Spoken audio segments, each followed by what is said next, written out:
So hi everybody, we're back here with Minutes with Marian, our series with Marian Weisberg. And last week we talked a lot about the seminars and workshops that Eric Berne gave, and you attended them. Yes, And I did. you said that there were other people who also created theories. So who are Yes. some of these people? Well, I would focus on the people first who followed after Eric Berne's early death, continuing the theory, and that included Claude Steiner, Jack Doucet, Steve Karpman, Fanita English, Muriel James to some extent, and the Bob and Mary Goulding. That generation. Mm-hmm. So did he work with these people, and how did these theories come about? Did they work together and something surfaced from Eric Berne's work? I think that the Eric Berne seminar was the center, that when people attended the seminar, being there, talking theory, stimulated their creativity. And so it was a kind of a creative process that these new theories came into being? I think maybe they kind of naturally evolved. Like at the beginning, Eric Berne just talked about structural analysis, ego states, and transactional analysis in games. So the early days of the seminar, people would examine more carefully transactions. They would think of examples of games. They would develop theory around game theory. They would talk about how to treat patients. And they would talk about the patient groups by making a diagram of a group and then just identifying how people transacted with each other from which ego state to which ego state in the group. So did you work things out right in those workshops as well? Like doing role plays? These were therapy groups. Actually, Eric Berne was at a teaching hospital in San Francisco. I think Jack Doucet was also at that hospital. So they were treating psychiatric patients, both inpatient and outpatient. Mm-hmm. And so rather than going with their clinical diagnosis, the transactional analyst would go and talk about how did they interact with other people, and what were they expressing about themselves while in the group. Because groups are a way to both learn about yourself and to learn about what you're like with other people.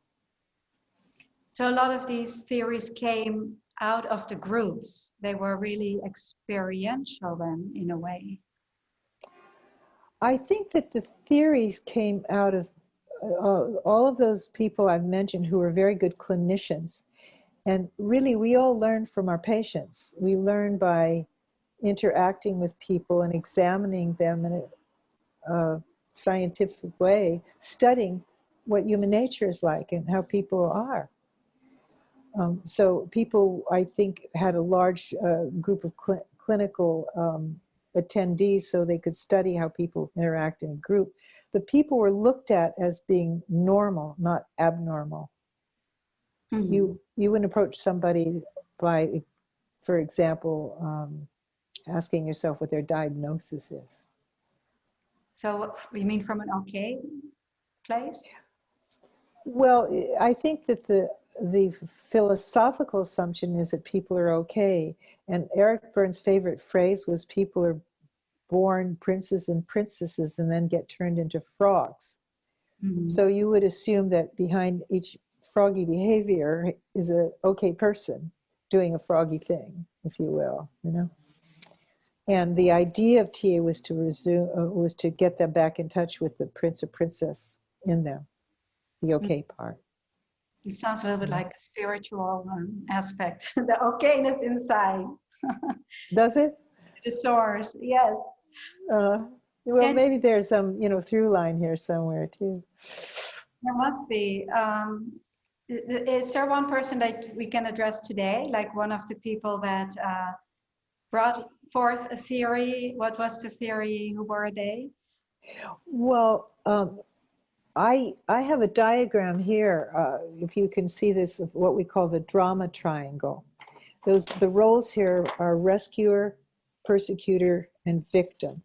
And Steve Cartman was the theorist behind this diagram, which is one way to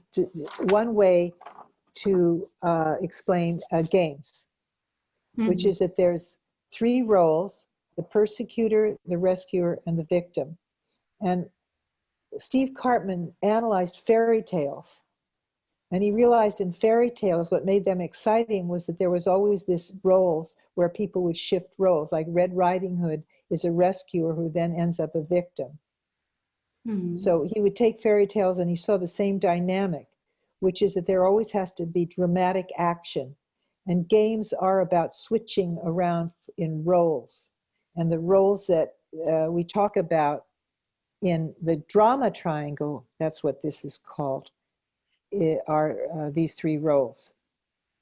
And that was Steve Cartman's very brilliant contribution to TA theory, a simpler way to talk about games.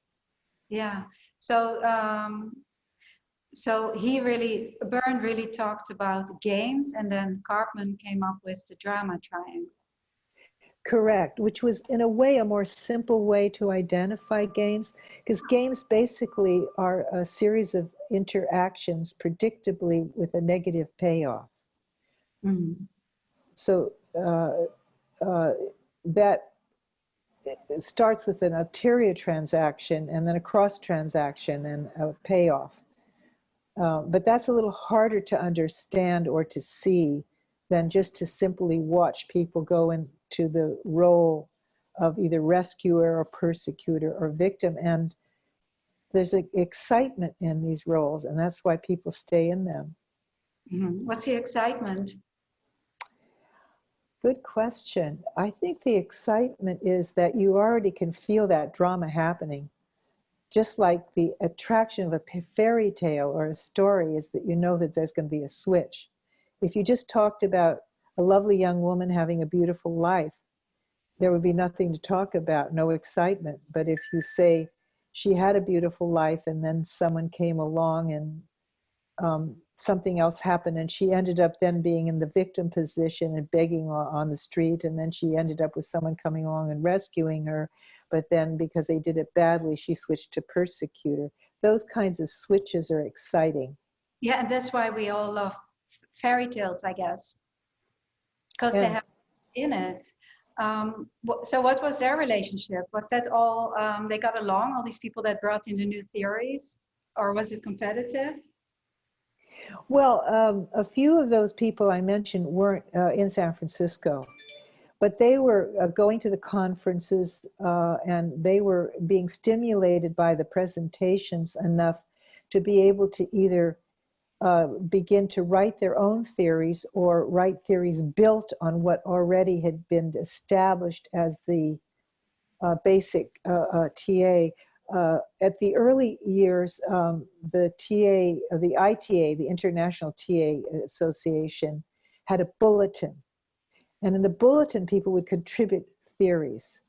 And so everyone who was in this organization would read this bulletin. And then they would be stimulated, and maybe they would contribute an idea. And then someone else would build on that idea. That's wonderful. It sounds really like a very creative process and development of this transactional analysis. I think that that would be what we call the first stage, which is often with a new theory, that there's a lot of excitement about it and people climb on board and they want to be part of it and they benefit from it. And sometimes they stay and contribute theory, sometimes they move on. But that would be perhaps more to be discussed at a later point, which is who had the cornerstones of developing this very exciting theory. I know we have to wind up soon, but so you knew him yourself, Cartman? I did, yes. I actually did know him from way back because we knew each other from that seminar in maybe 1960. 1968, something like that. And what was he like? Steve was kind of tall, lanky, very blue eyes. He's a psychiatrist. So he had a doctor father, and he was a doctor, and he had a kind of reserved doctorly tone and a very, very good sense of humor, both at the same time. So yeah, and did Berne and he get along? I think that all of these young men who were following in Eric Berne's footsteps admired Eric, competed with each other, but I think sometimes they competed in a constructive way, which is that they stimulated each other. And I do not believe, as far as I know, that there was any major conflicts that I know about, but I might have not heard about them. This was what it looked like from an outsider looking in. Yeah, it's really wonderful to hear that you were a part of this initial creation of transactional analysis, because it's practiced all over the world right now, and it's really nice to hear from you, who was actually there. Well, my mandate, as far as they were concerned, was to bring a TA to New York City, and that's where all the Center of Psychoanalysis was. So for a woman of my age, in my 20s, that was a little bit more than I could really manage, I have to say. It was quite a job. You did it. Perhaps another time we'll go through the New York seminar, because we started a seminar here in New York too, modeled after the seminar in San Francisco. Okay, yeah, so let's definitely do that the next time. And also I would like to hear of Vanita English, and she was your mentor. Indeed. You still speak with her? At 104, we still talk ideas. We do. She, all I can say is that we talk books and movies and politics, and it's an enjoyable conversation both ways. Okay, good. So we'll talk about, maybe the next time we'll talk about her. Okay, and thank you. Thank you so much, and we'll have another Minutes with Marian soon. Thank Very you good. so much, Marian. Sure. Bye-bye. Bye.